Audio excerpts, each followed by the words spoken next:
Hello, guys, and welcome to the highlights of India versus New Zealand second test match day 2। जहां team India ने शुरुआत की थी 16 run पे एक विकेट के नुकसान पे। शुभमन गिल बैटिंग कर रहे थे यशस्वी जायसवाल के साथ। बट उसके बाद क्या कुछ घटा, इंडिया का क्या करंट सिचुएशन है, हालत इतनी खस्ता है कि टेस्ट मैच हारने की कगार पे है टीम इंडिया। और साथ ही साथ 4,000 लगभग 5,000 दिनों के बाद कोई test series, home test series हारने वाली है टीम इंडिया। क्योंकि ये पुणे टेस्ट जैसा चाहते थे वैसा बिल्कुल नहीं गया। जैसा बैंगलोर टेस्ट में गलती हुई, सेम गलती यहाँ भी रिपीट हुई है। और हम इस प्रोफेशनल टीम से ये एक्सपेक्ट नहीं कर सकते कि दो back to back test matches में दो बैक टू बैक फेलियर, दो back to back batting collapse देखने को मिले हमें इस मैच में भी और बैंगलोर टेस्ट मैच में भी। क्या कुछ घटा, डिटेल में डिस्कस करेंगे विद पिक्टोरियल रिप्रेजेंटेशन। तो चलिए करते हैं शुभारंभ इस गजब के एनालिसिस वीडियो का और साथ ही साथ हाईलाइट वीडियो का। आप जानते हैं दोनों टीमों की क्या थी प्लेइंग 11। तो बढ़ते हैं नेक्स्ट सेक्शन में, जहां बात करते हैं कि दिन की शुरुआत कहां से हुई थी। दिन की शुरुआत हुई थी यहाँ पे जायसवाल और शुभमन गिल के साथ। दोनों बहुत पॉजिटिव खेल रहे थे। बट सीधी बात ये थी, मैं जो भी बॉल इनको खेलते हुए देख रहा था, मुझे एक ही चीज़ का डर था। अक्रॉस द लाइन खेल रहे थे और बैकफुट पे जा रहे थे। ये दो चीज़ थी जो मुझे बहुत ज़्यादा डाउटफुल लग रही थी। क्योंकि आप देखिए, सेंटनर जब बॉल स्पिन करते हैं तो स्पिनर दो टाइप से बॉल पकड़ता है। एक पहली, अगर आप एक उंगली से पकड़ें स्पिन और सीम पे स्पिन करें, और दूसरी आप ये पकड़ें, तो ये ग्रिप होके आती है बॉल और ये ज़्यादा स्पिन होती है, इस पर रेव ज़्यादा मिलते हैं। तो थोड़े वेरिएशन कर रहे थे मिचेल सेंटनर, और उसी में दोनों के दोनों प्लेयर्स अपने शॉट मैन्युफैक्चर कर रहे थे, जो कि वो बिल्कुल भी नहीं कर पाए सक्सेसफुली। और यशस्वी जायसवाल ने तो सोच लिया था कि वो अग्रेसिव खेलने वाले हैं, गिल आराम से खेलने वाले। बट हुआ क्या, बचते बचाते दोनों ने बनाए 30-30 रन। 30 रन पे शुभमन गिल आउट हुए, जहां वो प्लम थे, मतलब सीधा विकेट पे लग रही थी, सीधा उनके आगे वाले फ्रंट फुट पे एलबीडब्ल्यू हुआ और वो आउट हुए। और इससे बहुत सारे सवाल उठ रहे हैं, क्योंकि दो मोड ऑफ डिसमिसल है जिसपे सबसे ज़्यादा बार गिल आउट होते हुए नजर आए हैं। एक है LBW in front off spinner, जहाँ पे उनका बैट पीछे रह जाता है, पैर आगे आ जाता है। और दूसरा उनका मोड ऑफ डिसमिसल है, जब स्विंग बॉलर बॉल डालता है, वो लीव करते हैं, ऑफ स्टंप पे बॉल किस करके जाती है और गिल्ली बिखार देती है। तो ये दो मोड ऑफ डिसमिसल बहुत बार हो चुके हैं गिल के करियर में, छोटे से करियर में। तो इसको बहुत जल्दी एड्रेस करना पड़ेगा शुभमन गिल को और साथ ही साथ यशस्वी जायसवाल को। हमने बांग्लादेश टेस्ट मैच के बाद, या फिर अगर मैं बोलूँ जनवरी में जो 5 टेस्ट मैच खेले थे हमने इंग्लैंड के अगेंस्ट, वहाँ एक जुझारू यशस्वी को देखा था। बट यहाँ पे यशस्वी थोड़े ज़्यादा कैजुअल होते हुए नज़र आ रहे हैं। अगर आप एग्री करते हैं इस बात से तो कमेंट सेक्शन में ज़रूर से कमेंट करके बताइएगा। बहुत ही ज़्यादा कैजुअल शॉट्स खेले, और दोनों बांग्लादेश टेस्ट और यहाँ पे भी दूसरे टेस्ट में भी ये देखने को मिला।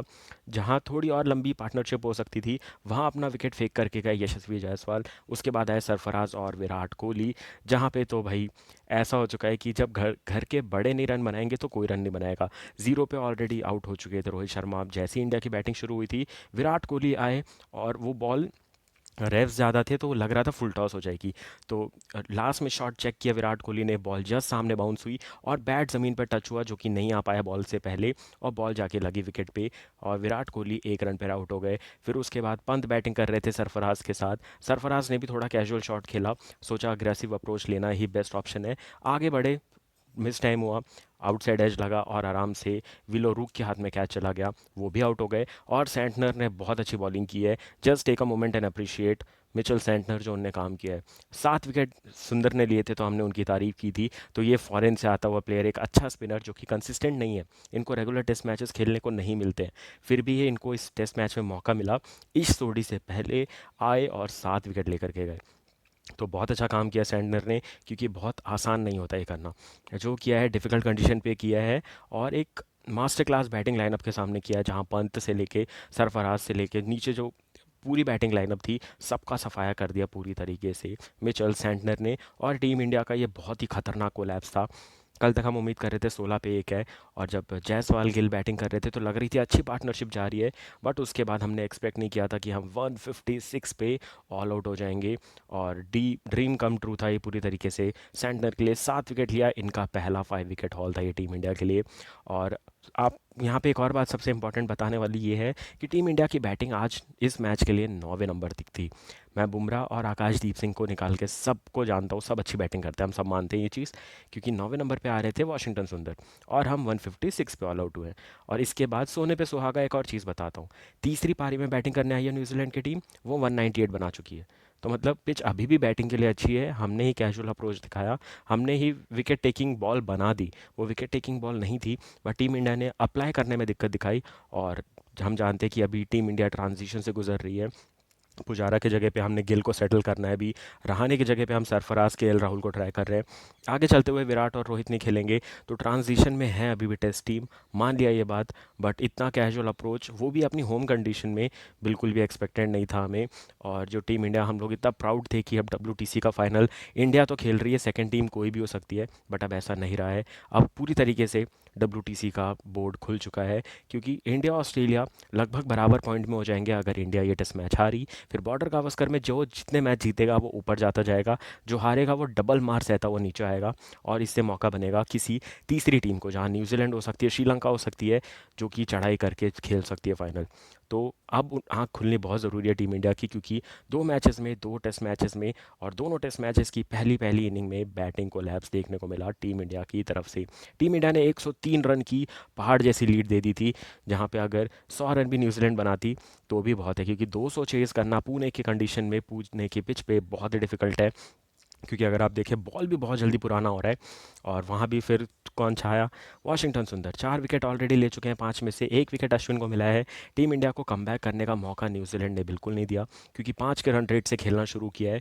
और उनका यही प्लान था, 2 ही दिन हुए हैं, 3 दिन बाकी है, टीम इंडिया को ड्रॉ का ऑप्शन देना ही नहीं है। हम जीतेंगे टेस्ट मैच, या फिर पूरी तरीके से इंडिया को जीतने दो। बट न्यूजीलैंड ने अप्रोच दिखाया है। तो सबसे अच्छी चीज़ ये है कि वो इंग्लैंड में थे, खेले थे सीरीज़, उसके बाद श्रीलंका से सीरीज़ खेली, तो श्रीलंका और इंडिया लगभग सेम कंडीशन है, तो वो ढल ज़रूर गए हैं। बट देखने वाली बात ये भी है कि श्रीलंकन बॉलर्स ने तंग किया था, हमारे बॉलर्स तंग करने में भी कामयाब नहीं हुए हैं अभी तक। इस टेस्ट मैच में वाशिंगटन सुंदर वर्सेस न्यूजीलैंड चल रहा है टेस्ट सीरीज़, और कोई बॉलर इतना इफेक्टिव साबित नहीं हुआ है न्यूजीलैंड के अगेंस्ट। तो लगातार विकेट गिरे, बहुत सारी अपील हुई, और जो सबसे अच्छी चीज़ मुझे लगी कि रचिन रविंद्र को दोनों पारी में आउट किया है वाशिंगटन सुंदर ने, जो कि एक बहुत बड़ा खतरा थे हमारे लिए इस टेस्ट मैच में, क्योंकि पहले टेस्ट मैच में शतक लगा के आ रहे हैं, तो उनका कॉन्फिडेंस वैसे ही बहुत हाई है। उनका विकेट नहीं मिलता तो हो सकता था पहली पारी में टीम इंडिया बाहर हो जाती, और या फिर दूसरे पारी में भी 400 रन तो अभी तक हो गई होती इनकी लीड। बट वाशिंगटन सुंदर जो काम कर रहे हैं ना, तो इनको तो अब जितने सवाल थे सबके जवाब ये दे चुके हैं, अब एक्स्ट्रा ऑर्डनरी करके दे दे रहे हैं ये। जब बैटिंग करना है तो लोगों ने बोला भाई 20-30 रन और बना दे, तो उनने जितना कंट्रीब्यूट करना था कर पाए उतना किया। अब बॉलिंग में फिर से इनसे उम्मीद हो गई है कि और एक और 5 विकेट हॉल ले लें। 7 विकेट पहली पारी में, दूसरे में 4 विकेट ले चुके हैं, 5 विकेट हॉल तो पक्का आएगा। देखना इंटरेस्टिंग होगा कि और कितने विकेट ले सकते हैं यहाँ से वॉशिंगटन सुंदर इस in this test match. But यहाँ पे take a moment and appreciate one more player, Tom Latham, जिनने खेली कप्तानी पारी, 86 रन की पारी खेली, स्वीप पे स्वीप खेले, और बहुत ही ज़्यादा कॉन्फिडेंट नज़र आ रहे थे। यहाँ पे इंडिया टीम क्या सीख सकती है? हमने देखा है कि ऋषभ पंत एक एक्स फैक्टर प्लेयर है, वो अपने जोन में रहते हैं, अपने स्टाइल से खेलते हैं। बट टीम इंडिया ने अपना स्टाइल क्यों नहीं फॉलो किया? जायसवाल भी स्पिन में स्वीप अच्छा खेलते हैं, उनने वो रोक दिए।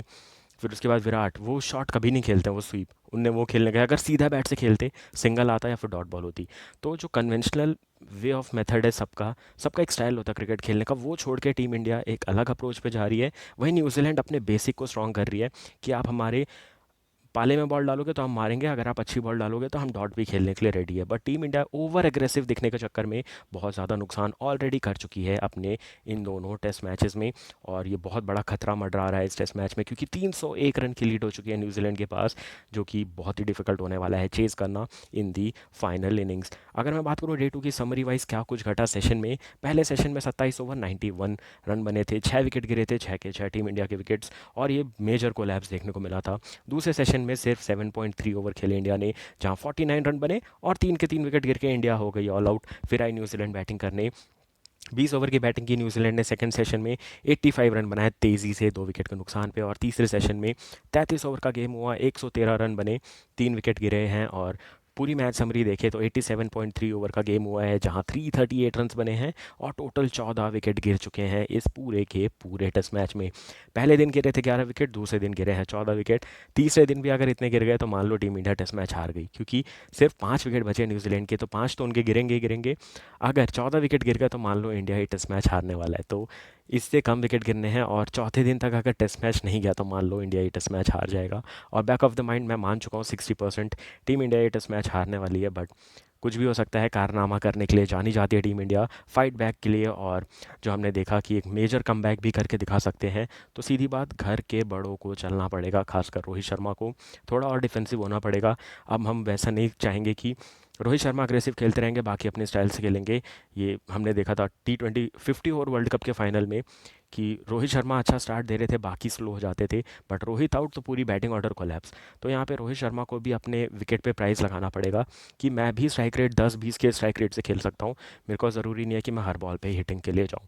तो ये अप्रोच भी रोहित शर्मा को सोचना पड़ेगा, और विराट कोहली को भी थोड़ा सोचना पड़ेगा, थोड़ा और प्राइस लगाना पड़ेगा अपने विकेट का, क्योंकि उनका विकेट गिरते ही आधा मैच टीम इंडिया हार जाती है। बात करेंगे मैच समरी की, तो फटाफट सा एक बार आप नज़र फिरा सकते हैं। 259 बनाए थे न्यूजीलैंड ने पहली पारी में, कॉनवे ने 76, फिर रचिन रविंद्र के 65, सैंडनर के 20 और 16 थे, 18 थे विलियंग के। और बॉलिंग में सुंदर ने लिए थे 7 विकेट, वहाँ पे 7 कर लीजिएगा, एन अश्विन के नाम पे थे 3 विकेट। टीम इंडिया ने बैटिंग करते हुए 38 बनाए थे, जडेजा ने जो लीडिंग रन स्कोरर थे 30 बनाए, गिल ने 30 बनाए, जायसवाल ने, पंत ने बनाए 18 रन। बॉलिंग में टिम साउदी के नाम 1 विकेट, और उसके बाद हम जानते ही हैं क्या हुआ था, 7 विकेट लेकर के गए मिचेल सैंटनर, जिनने बहुत अच्छी बॉलिंग की। और सबसे इंपॉर्टेंट, ग्लेन फिलिप्स को भी 1 विकेट हमने ऐसे गिफ्ट में दे दिया, उनने भी एक बहुत ही इंपॉर्टेंट विकेट लिया टीम इंडिया का। उसके बाद अभी न्यूजीलैंड का क्या करंट हाल है, टॉम लेथम 86 पे आउट हो चुके हैं, टॉम ब्लेंडल 30 रन पे खेल रहे हैं, फिर विल यंग आउट हो चुके हैं 23 पे, और डैरल मिचेल 18 रन पे आउट हो चुके हैं। डेवन कॉनवे ने भी बनाए थे 17 रन। बॉलिंग में अगर बात करूं वापस से टीम इंडिया की तरफ से, तो वॉशिंगटन सुंदर के नाम 4 विकेट है, अश्विन को 1 विकेट मिला है, और टीम इंडिया को फोकस करना पड़ेगा कि बाकी बचे हुए 5 विकेट जितने जल्दी हो सके उतने जल्दी लें।